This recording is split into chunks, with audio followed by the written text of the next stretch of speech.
Télé-Sorbonne s'invite à l'accueil.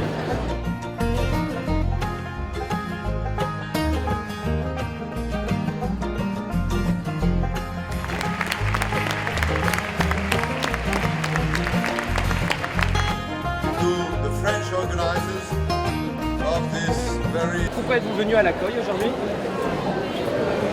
Mais vous savez, la voix de la jeunesse compte déjà. Nous, on est une association qui s'appelle le Noise, qui est le nouvel observatoire des innovations sociales et environnementales, qui est présent dans 6 écoles avec à peu près 300 étudiants, et qui donc promeut le fait que tous les étudiants peuvent s'engager à leur niveau et à leur échelle dans les écoles.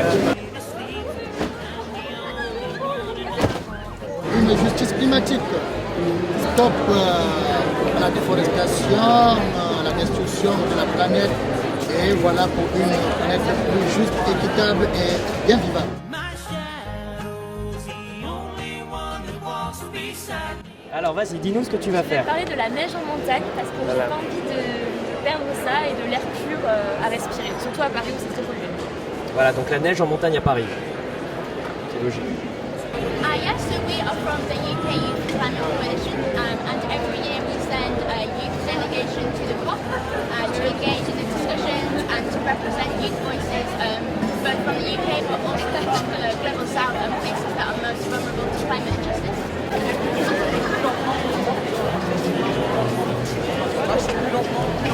Les lentilles, ça réussit pas à tout le monde. Je suis venue pour, déjà par intérêt dans la culture, tout ce qui est question environnementale et climatique, pour apprendre des choses. Bonjour Nicolas Hulot. Bonjour. Vous venez de présenter votre conférence Ozon auprès des jeunes présents à l'accueil.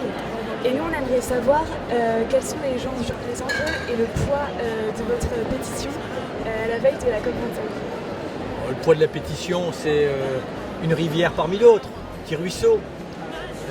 Dans le monde entier, tout le monde se mobilise par sous différentes formes. Il y a des gens qui vont marcher, il y a des gens qui vont interpeller, il y a des gens qui vont écrire un livre, il y a des gens qui vont faire des conférences, il y a des gens qui vont créer des outils pour montrer qu'on peut changer. Donc voilà, c'est une contribution parmi d'autres. Alors, dans la société française, je pense que ça a contribué à mobiliser la jeunesse, qui était déjà mobilisée. Ça n'a fait peut-être qu'accélérer un petit peu le processus. Mais toutes ces petites rivières, c'est pas simplement pour me rassurer. Un jour ou l'autre, vous savez, l'eau, elle finit par se rejoindre. Ce qui fait les fleuves, c'est les petits ruisseaux. Au début, vous ne les voyez pas, ils sont sous terre. Quand vous les voyez, vous dites, bof, pas avec ça qu'on va changer grand-chose. Puis à un moment ou à un autre, un petit ruisseau rejoindre un petit ruisseau, fait une rivière qui va en rejoindre une autre, ça fait un fleuve. Et au bout d'un moment, vous pouvez bouleverser les choses. Et il faut vraiment créer un immense fleuve de sagesse, de créativité, d'amour, de solidarité, et qu'on l'incarne chacun. Voilà.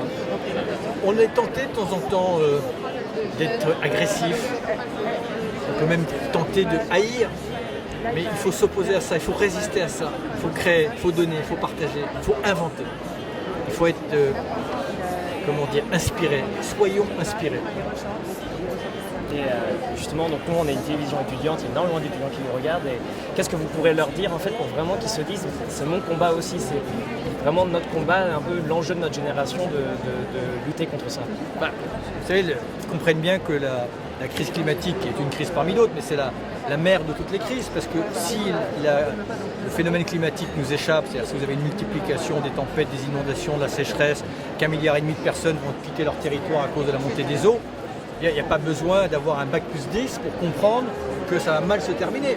Bon, donc c'est un enjeu qui concerne tout ce qui a de l'importance à nos yeux. Donc c'est l'enjeu majeur. Ça ne veut pas dire que le reste n'a pas d'importance, mais le reste est conditionné par ça. Voilà.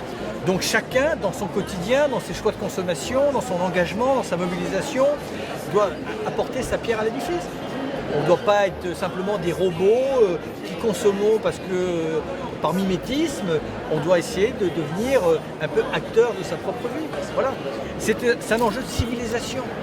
Et il faut qu'on y participe chacun. On n'a pas envie d'être lobotomisé, on a envie d'être fier de nous. Et pour l'instant, l'humanité n'a pas à être fière d'elle-même. Elle peut le devenir et c'est maintenant. Et un dernier mot à dire à la planète? Écoute, on arrive à ton secours.